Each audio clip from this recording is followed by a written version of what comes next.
Un'operazione della Guardia di Finanza, Squadra Mobile, Sezione Criminalità Organizzata di Vicenza, coordinata dalla Procura del Tribunale Berico, sgomena un'associazione per delinquere finalizzata all'emissione di fatture per operazioni inesistenti per un ammontare di 30 milioni di euro operante tra Vicenza, Padova e la Lombardia.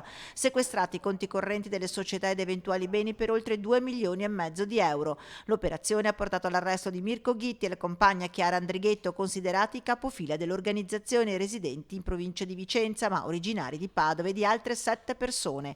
Agli arresti domiciliari anche i 2 commercialisti, una padovana e una bresciana. Per altri soggetti implicati è stato disposto l'obbligo di dimora e di firma. 17 in totale le persone coinvolte per innumerevoli operazioni in capo a diverse società cartiere. L'associazione poteva usufruire di tutta una serie di soggetti, oltre ai destinatari delle fatture, quindi gli utilizzatori, ma anche tutta una serie di persone che svolgevano le operazioni materiali di retrocessione delle somme che le imprese utilizzatrici erogavano a fronte delle fatture per operazioni inesistenti. Indagati anche un funzionario di un istituto di credito di Bassano del Grappa e il direttore dell'ufficio postale di Arcugnano. Entrambi avrebbero ricevuto favori personali dalle mazzette alla droga per, diciamo così, chiudere un occhio.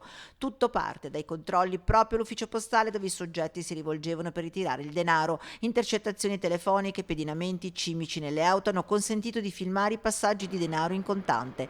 Una struttura organizzativa suddivisa in 3 tronconi, dalle società esistenti solo sulla carta ma non operative a quelle invece operative che registravano i documenti contabili a fronte di fatture per operazioni inesistenti. A questo schema si aggiunge un terzo gruppo di società. È stata registrata sotto profilo investigativo la presenza di società cartiere oltre confine, cioè in stati dell'Unione Europea, e fungevano da cassaforte. L'operazione va avanti, si indaga anche sull'eventuale ottenimento da parte delle società coinvolte dei finanziamenti Covid in tempo di pandemia.